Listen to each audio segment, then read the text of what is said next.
చూస్ country delight, live better. ఇప్పుడే country delight app ని download చేసుకోండి. కూటి కోసం కోటి విద్యలు అంటారు. ఎవరు ఏ పని చేసినా అది చివరకు పొట్టకూటి కోసమే. 4 మెతుకులు టైంకి తినకపోతే ఎవరు కూడా పని చేయలేనటువంటి పరిస్థితి ఉంటుంది. అందుకే అన్నం పరబ్రహ్మ స్వరూపం అంటారు. కానీ అందరికీ అది అందుబాటులో ఉంటుందా అంటే ఏమో, కొంతమందికి ఉండకపోవచ్చు. బట్ అలాంటి అనాథలకి, అభాగ్యులకు, అలాగే అవసరం ఉన్న వాళ్లకు కేవలం ఒక్క రూపాయికి భోజనం పెడుతున్నారు జార్జ్ అనే వ్యక్తి గత కొన్నేళ్లుగా. అది కూడా సికింద్రాబాద్ ఏరియాలో అనమాట. సో ప్రస్తుతం మనం అక్కడే ఉన్నాము. ఈయన ఒక్క రూపాయికి భోజనం ఎలా పెట్టగలుగుతున్నారు? అది చాలా టేస్టీగా ఉంటుందంట. తర్వాత కొన్ని వందల మంది రోజు కూడా ఇక్కడ తింటూ ఉంటారు. అన్ని డీటెయిల్డ్గా జార్జ్ గారితో మాట్లాడి తెలుసుకుందాం రండి. ఏంటండి ఒక్క రూపాయికి భోజనం పెట్టాలన్న ఆలోచన మీకు ఎందుకు వచ్చింది? ఎంతో మంది అభాగ్యులకి, అనాథలకి మీరు ఈరోజు ఇలా ఫుడ్ పెడుతున్నారు. ఎందుకు ఇలాంటి ఆలోచన వచ్చింది? ఏం చూసి మీరు ఇన్స్పైర్ అయ్యారు? నేను కూడా వలస కార్మికుడిలాగా హైదరాబాద్లో బ్రాంచ్ ఆఫీస్ ఉండి బెంగళూరులో పని పైన వెళ్ళడం, కొన్నిసార్లు బాంబేకి వెళ్ళడం జరిగేది. ఆ పని మీద వెళ్ళినప్పుడు డబ్బులు ఉండేది, జీతం వచ్చేది, కానీ మనకు నచ్చిన అన్నం దొరకకపోయేది. ఆకలి టైంలో పిచ్చోళ్ళలాగా గల్లీలో వెతుకుతుండేది. బాబు ఇక్కడ మీల్స్ ఎక్కడ దొరుకుతాయండి, అక్కడ వెళ్ళండి అని ఏదో ఒకటి దొరికితే తృప్తి చెందేది. ఆకలి విలువ అంటే ఎంత డబ్బులున్నా అని కాదండి, ఎన్ని డబ్బులున్నా కానీ కొన్నిసార్లు మనకు కావాల్సింది దొరకదు కదా. సో అలా చూస్తూ మళ్ళీ తర్వాత నేను అనాథ వృద్ధుల ఆశ్రమం నడిపించేటప్పుడు చాలామంది వలస కార్మికులే దెబ్బతిని వచ్చేది. వలస కార్మికుడు పనిచేయడానికి వస్తాడు ఇక్కడ 3 రోజుల కోసం. సడన్గా రాత్రి ఎవరో తాగిపిస్తారు, రోడ్డు మీద యాక్సిడెంట్ అయిపోతుంది, వాడిని హాస్పిటల్ వేసేస్తారు. వాడికి అన్నం ఉండదు. వాడికి తీసుకొచ్చిన తర్వాత వాడికి కావాల్సింది అన్నమే. ఆ అన్నం తిన్నాక వాడు మనవాళ్ళు అని అనుకుంటాడు. అప్పుడు ఆహా, మన వాళ్ళు అన్నం పెట్టారని. సో వాడిని అడుగుతుండేది, ఎందుకు ఇక్కడికి వచ్చావు అంటే, పని చేసుకోవడానికి వచ్చాను సార్, ఇట్లా సడన్గా అయిపోయింది, ఎవరు లేరు నాకు తెలిసిన వారు, అన్నం పెట్టేవాళ్ళు ఎవరు లేరు, టిఫిన్ తెచ్చేవాళ్ళు ఎవరు లేరు అనేది. So okay right. సో ఆకలి అనేది కూడా ఇంకా మన దేశంలో ఉంది, దాన్ని అడ్రస్ చేయలేకపోతున్నామేమో అనిపిస్తుంది. సో తర్వాత నేను 2-3 సంవత్సరాలు గాంధీ హాస్పిటల్ దగ్గర అందరూ చేసేలాగా అన్నదానం చేయాలి అంతే అనుకొని గాంధీ హాస్పిటల్ దగ్గర, క్లాక్ టవర్ దగ్గర అన్నదానం చేసేది. ఆ చేసి వచ్చినప్పుడల్లా నాకు డొనేషన్ వచ్చిన వాళ్ళకి చెప్పేదన్నమాట, అన్నదానం చేశాను మీ పేరు పైన అని. వాళ్ళు సంతోషపడేది. కానీ నేను అంత చేసి ఇంటికి వెళ్ళేటప్పటికి మున్సిపాలిటీ వాళ్ళు నన్ను చూసి ఇట్లా కోపంగా చూసేది. ఏంటి అబ్బా ఇట్లా చూస్తున్నారు ఏంటండి అంటే, మేము డ్యూటీ దిగాల సార్, ఇప్పుడు మళ్ళా నువ్వు కచరా చేసినావు మొత్తం, ఇప్పుడు ఎవడు దోమాలా అని అనేది. అనే వరకు ఎవడు దోమాలా, తీయాలా, ఎవడు తీయాలంటే సరే అమ్మా ఈ 10 రూపాయలు పెట్టుకో అంటే, వద్దు సార్ అని. సో నాకేమనిపించింది అంటే, నేను ఎక్కడో సాటిస్ఫై చేయట్లేదు. అన్నదానం అనేది మాట ఉంటుంది కానీ ఎన్నో రకాలుగా అన్నదానాలు ఉన్నాయి, కానీ నేను చేసిన దాంట్లో సాటిస్ఫాక్షన్ లేదని అనిపించింది. సో నేను అన్ని సిటీలో అక్కడిక్కడ తిరుగుతూ ఉన్నాను, చూస్తున్నాను ఎక్కడెక్కడ ఏ విధంగా చేస్తున్నారని. తర్వాత ఒక పాయింట్ వచ్చింది, మనం అన్నదానం చేస్తుంటే చాలామంది అన్నదానం చేస్తున్నామని ముందుకెళ్ళి ఇస్తుంటారు అన్నాన్ని. ఇదే బాబు అన్నదానం చేస్తున్నాను, తిను అంటారు. కానీ నిజంగా ఆకలిగా ఉన్నాడా, వాడికి ఆకలిస్తుందా, వాడి అన్నాన్ని తీసుకుంటాడా, మళ్ళీ నెక్స్ట్ టైం తినాలనుకుంటాడా తెలీదు. సో గాంధీ హాస్పిటల్ దగ్గర అక్కడిక్కడ అన్నదానం చేయడానికి వెళ్ళినప్పుడు మేము ఎంతో శ్రద్ధగా పప్పు అన్నం ఇంట్లో తయారు చేసుకుని, సాంబార్ చేసుకుని వెళ్ళేది. కానీ అక్కడ ఏదో పెళ్లిలో మిగిలిన బిర్యానీ తీసుకురాగానే మనుషులందరూ అటు వెళ్ళిపోయేది. 1-2 గంటలు నిలబడాల్సింది మళ్ళీ అన్నదానం చేయాలంటే. అట్లా ఏంది ఇది అసలు, అన్నదానానికి టైమింగ్ లేదు, పంక్చువాలిటీ లేదు ఎక్కడైనా కానీ. ఎప్పుడో ఒకసారి మనుషులకు తెలియదు ఎక్కడ దొరుకుతుందో. అంటే అక్కడ మనుషులు ఎట్లా ఉన్నారంటే, ఈ పూట దొరుకుతుందో నెక్స్ట్ టైం దొరుకుతుందో లేదో అని కట్టుకొని పెట్టుకుంటున్నారు. అట్లా అయిపోయింది పరిస్థితి. మీరు ఎక్కడైనా చూడండి, చాలామంది అన్నం తీసుకున్న తర్వాత తిని ఒక పాకెట్ పెట్టుకుంటారు, ఎందుకంటే నైట్ దొరుకుతుందో లేదో అని. బికాస్ నైట్లో ఎవరు అన్నదానం చేస్తారో లేదో తెలియదు. సో ఇవన్నీ చూసిన తర్వాత ఇండియాలో రీసెర్చ్ చేసి బాగా ఎక్కడెక్కడ ఏ విధంగా అన్నదానం చేస్తున్నాను చూసి గౌతమ్ గంభీర్ గారిని చూసినప్పుడు అనిపించింది, ఇదేదో బాగుంది. కానీ ఆయన క్రికెట్ ప్లేయరు, ఆయనకంటే ఈజీగా 1 రూపీకి ఇవ్వచ్చు, మరి నా పరిస్థితి ఏంటిది అని అనుకున్నాను. కానీ భగవంతుడు గొప్పోడు అనుకున్నాను. సరే చేస్తాడు, సహాయం చేస్తాడు, ధైర్యంగా ముందడుగు వేద్దాము, మన డోనర్స్ ఉన్నారు, వాళ్ళే సహకరిస్తారు, భగవంతుడు సహకరిస్తాడు, వెళ్ళిపోదామని.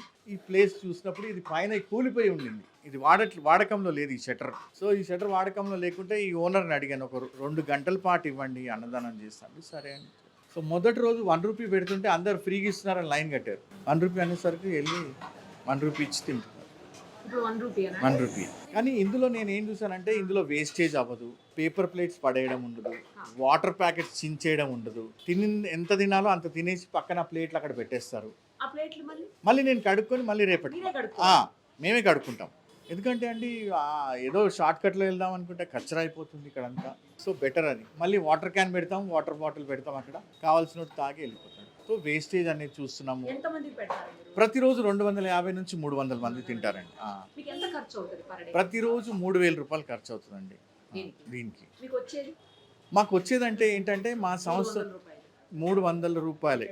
అంతే కదా. డొనేషన్ ఎవరన్నా 3000 ఇస్తే 300 మందికి తింటారు అంతే. లేదంటే మీరు పెట్టుకోవటమే. మేము పెట్టుకుంటాం అంటే అండి, కొంతమంది ఏమంటారు డబ్బులు ఇవ్వలేము బాబు, ఏదో బియ్యం సంచి ఇస్తున్నాను వాడుకో అంటే, అది ఇలాంటి టైంలో వాడుకుంటాం. ఏ టైంలో అయితే స్పాన్సర్ ఉండడో ఆ టైంలో వాడతాం. ఈ మధ్య పితృపక్షం అని నడుస్తుంది కదా, ఇదో ఇలా నువ్వుల లడ్డు బెల్లం అలా పెట్టి ఇవ్వమంటున్నారు స్పాన్సర్స్. సో అలా పెట్టి ఇస్తున్నాం. ఏమేం చేస్తుంటారండి ఈరోజు? వెజ్ బిర్యానీ, ఈరోజు కిచిడి కట్ట అండి, అంటే పచ్చి పులుసు ఇంకా కిచిడి అన్నం. నిన్న పప్పు అన్నం, దానికన్నా ముందు టమాటా రైస్, రైతా, అట్లా ప్రతిరోజు చేంజ్ చేస్తుంటామండి. రోజు రెగ్యులర్ గా వచ్చే వాళ్ళు ఉంటారా అండి? చాలా మంది ఉన్నారండి. ర్యాక్ పికర్స్ ఉన్నారు, స్విగ్గీలో ఉన్న వాళ్ళు వెళ్ళే వాళ్ళు ఉన్నారు, ఇక్కడ రోడ్డు మీద పేపర్స్ ఏరుకుంటారు, అలాంటి వాళ్ళు వస్తుంటారు, రిక్షా వాళ్ళు వస్తారు, ఇక్కడ దగ్గర ఉన్న రిక్షా వాళ్ళు. మళ్ళీ ఇక్కడ పని చేయడానికి వలస కార్మికులు వచ్చి ఇక్కడ రూమ్ తీసుకొని ఉంటారు. ఒక రూమ్లో 3-4 ఉంటారు. వాళ్ళు ఈ టైంకి వచ్చి తినేసి వెళ్తారు. కొంతమంది యాచకులు కూడా కనపడుతున్నారు. ఉన్నారండి. సో ఇదండి. ఎన్నాళ్ళు కంటిన్యూ చేస్తారు ఇలా? మీ ఇంట్లో ఏమనరా? మా ఇంట్లో ఏమన్నారండి, ఇప్పుడు ఇట్లాంటి సంస్థ నడిపిస్తున్నప్పుడు కొంచెమన్నా సాక్రిఫైస్ ఉంటుంది. మా వాళ్ళు దానికి ఏమో అభ్యంతరం చెప్పరు. సో ఏంటంటే 1 రూపీ అనేది విచిత్రంగా అనిపిస్తుంది. సో నాకు కూడా భయం వేస్తుంది గట్టిగా ఆలోచిస్తే. చాలామంది ఇక్కడ నించొని లెక్క చేస్తారు, 1 రూపీకి జార్జ్ ఏం మిగులుతుంది జార్జ్ అంటారు. ఏం మిగిలించుకుంటాం సార్ మనం? ఇట్స్ నాట్ ఎ బిజినెస్ కదా, వాళ్ళకి తృప్తి చెందుతుంది. మరి ఆ 1 రూపీ అని ఎందుకు పెట్టారు మీరు అసలు? ఎందుకంటే దానికి ఒక రీజన్ ఉందండి. గాంధీలో వరుసగా లైన్లో నిలబడ్డప్పుడు స్విగ్గీ వాడు నిలబడడు, ఆటో వాడు నిలబడడు, మెడికల్ రిప్రజెంటేటివ్ నిలబడడు. వాళ్ళు చూసి ఆ బట్టలన్నీ చూసి పక్కన వెళ్ళిపోతారు. ఆ భేదాలు అక్కడ కనిపిస్తాయి. ఇక్కడ ఏముందంటే ఎటువంటి వాడైనా రూపాయి ఇవ్వడం, తీసుకోవడం, తినడం. ఆ రెస్పెక్ట్, ఆ డిగ్నిటీ ఉంటుందండి వాళ్ళకి. ఏ బట్టలు వేసుకున్నాడు, ఎలాంటి వాడని చూడమన్నమాట. 1 రూపీ ఇచ్చాడా మనం మర్యాదగా ఇవ్వాల్సిందే. అంటే ఇస్తున్నారండి, ఇప్పుడు ఇస్తున్నారు, చేంజ్ ఇస్తున్నారు. కొంతమంది స్కాన్ చేస్తున్నారు, లేదంటే 1 రూపీ స్కాన్ చేస్తారు. ఇంకా స్కాన్ చేస్తారంటే అనుకోవచ్చు వాళ్ళ పరిస్థితి ఎలా ఉందని. అలా స్కాన్ చేస్తారు, లేకుంటే ఎదురుగా సులభ్ కాంప్లెక్స్కి వెళ్ళి 1 రూపీ చేంజ్ తెచ్చి ఇస్తారు. అంటే ఆ 1 రూపీకి వాల్యూ తెలుస్తుంది ఈరోజు. 1 రూపీకి భోజనం కాదండి అసలు ఈరోజు ఏమీ రాదు. కానీ ఆకలి విలువ సరిపోదేమో లేదండి. అంటే 10 రూపాయల వరకే చాలండి. ఎక్కువ ఇంకా ఇందులో కర్రీస్ పెట్టి ఏం పెట్టమండి. ఎందుకంటే కర్రీస్ పెడితే సరిపోదు, ఇంకేదైనా స్వీట్ పెడితే సరిపోదు, పాపడ సరిపోదు, కొట్లాట్లు అవుతాయి. సింపుల్ ఒక ముద్ద తింటే అబ్బా చాలరా నాయన అనుకోవాలి. అంతే కదండి. సో మధ్యాహ్నం భోజనానికి కొంచెం ఇంపార్టెన్స్ ఉంది కదండి. మన వాళ్ళు ఎంత దూరము మధ్యాహ్నం కొంచెం అంతే అండి. చాలా మంచి పని చేస్తున్నారు. థ్యాంక్ యూ అండి. మీకు పిల్లలు, ఫ్యామిలీ? నాకు 3 పిల్లలండి. ఒక పిల్లోడు బీఎస్సీ నర్సింగ్ చేస్తున్నాడు, పాప ఇంటర్మీడియట్ చేస్తుంది, లాస్ట్ 8th క్లాస్ చదువుతున్నాడు. మా మిస్సెస్ టీచర్గా జాబ్ చేస్తున్నాడు. మీరు ఇదే పని అండి, వేరే ఏమైనా చేస్తారా? అంటే మా ఆర్గనైజేషన్లో ఇది వన్ ఆఫ్ ద వర్క్ అండి. ఇది కాకుండా హెచ్ఐవి వాళ్ళకి న్యూట్రిషన్ ఇస్తుంటాము, ఇంకా ట్రాన్స్ వాళ్ళకి కొంచెం సపోర్ట్ చేస్తుంటాము. ఇంకా అట్లా చిన్నగా మా రిమోట్ ఏరియాస్లో పాత బట్టలు, చెప్పులు, పుస్తకాలు అలా ఇస్తుంటామండి. మీరు సంపాదించడానికి అంటే కుటుంబం కోసం సంపాదించేది? కుటుంబం అంటే మా వైఫ్ సంపాదిస్తుంది. ఇప్పుడు ఈ ఆర్గనైజేషన్లో అందరికీ శాలరీస్ ఉంటాయండి. అంటే పార్ట్ టైం లాగా ఏ వర్క్ డొనేషన్ తోటి ఇస్తామండి. ఇప్పుడు పాత బట్టలు ఇచ్చే వాళ్ళు కొంతమంది అడుగుతారు, ఈ బట్టలు ఒరిస్సా పంపించాలంటే సరే జార్జ్ ఈ ఖర్చులు పెట్టుకోండి అని ఇస్తారు. మేము అంతా రాస్తాం, దీనికి పంపించడానికి ఇంత, ఒక మనిషి ఉండడానికి వాడికి ఇంత ఇవ్వాలి వాలంటీర్గా అని. సో చాలండి వస్తుంది. ఎక్కువ వస్తే కూడా ప్రాబ్లం, ఉన్న దాంట్లో సరిపించుకుంటున్నాం అంతే చాలండి. ఎవరు లేకుంటే మేమే వాలంటీర్గా చేస్తాం. కానీ దేవుడి దేవుళ్ళు అలాంటి పరిస్థితి రాలేదు. ఎవరో అర్ధరాత్రి వచ్చి బియ్యం ఇచ్చి వెళ్తారు.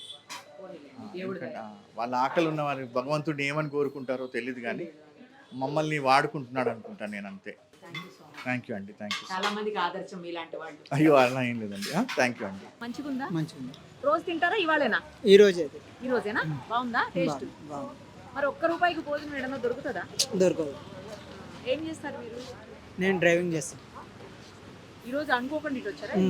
మాది నర్సాపూర్, సికింద్రాబాద్. ఇప్పుడు ఓకేనా? మంచిగా ఉందా? బాగుంది, బాగుంది, టైంకి ఒక్క రూపాయికి చాలా బాగుంది. ఎక్కడ ఉంటారండి? ఏం చేస్తారు? నేను లేబర్ పని చేసుకుంటాం మేడం, ఓకే అడ్డా మీద. ఓకే. ఇక్కడికి వచ్చి డైలీ తింటాం. అవునా? డైలీ డైలీ తింటాం. ఒక్క రూపాయికి ఎలా అనిపిస్తుందండి? భోజనం బాగుంటుందా? బాగుంటుందండి. రోజు ఇదే పెడతారా ఎట్లా? అంటే మారుస్తూ ఉంటారు ఐటమ్, వేరే వేరే వేరే వేరే ఏమేం మారుస్తారు. పెడతారు? కాట్ రైసు, పులిహోర, అట్లా అట్లా రకరకాలు. ఒక్కో రోజు ఒక పప్పు అన్నం కూడా అట్లా పెడతారు. స్వీట్ కూడా మారుస్తారు డైలీ. మంచిగా ఉంది. డైలీ వస్తాం ఇక్కడ, ఇంకా ఎక్కడ పని చేసినా కానీ ఇక్కడికే వస్తాం. ఎంత దూరం నుంచి వస్తారు? మ్యాక్సిమం ఒక 5 కిలోమీటర్ల ఈ మధ్యలో సర్కిల్లో పెట్టుకున్నా కానీ మరి అక్కడ డబ్బులు పెట్టి కొనాలంటే ఏం కొనడం, 50 రూపాయలు 60 రూపాయలు పెట్టి ఒక 10 రూపాయలు ఛార్జీ పెట్టుకున్నా కానీ ఇక్కడికి వచ్చి తింటాం. ఎక్కడి నుంచి వచ్చారు? ఇక్కడికి ఎందుకు వచ్చారు?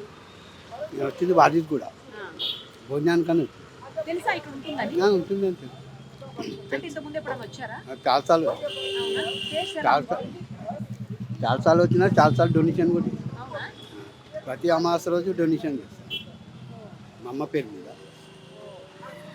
అప్పుడు 200, అప్పుడు 100, అప్పుడు 300 ఫోన్పే చేస్తాం. నేను కూడా తింటాను.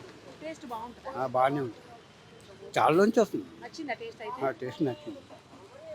ఇలా ఒక్క రూపాయికి భోజనం అంటే చాలా అది ఏంటంటే మనం ఇచ్చినాం అనుకో 200, 300. అయితే ఒక మంచి కంటే 10 రూపాయలు అంట. ఆహా. ఇప్పుడు మనం ఇచ్చే 200 ఇస్తే 20 మంది తినవచ్చు కదా. అట్లా 10 రూపాయలు ఖర్చు అవుతుంది. 10. Okay okay. మామూలుగా అయితే రూపాయి, వాళ్ళు పెడితే 10. అట్లా ఏది ఒకసారి మా వాళ్ళు కూడా డొనేషన్ చేస్తారు, మా ఫ్రెండ్స్ వాళ్ళని. నైస్. థాంక్స్.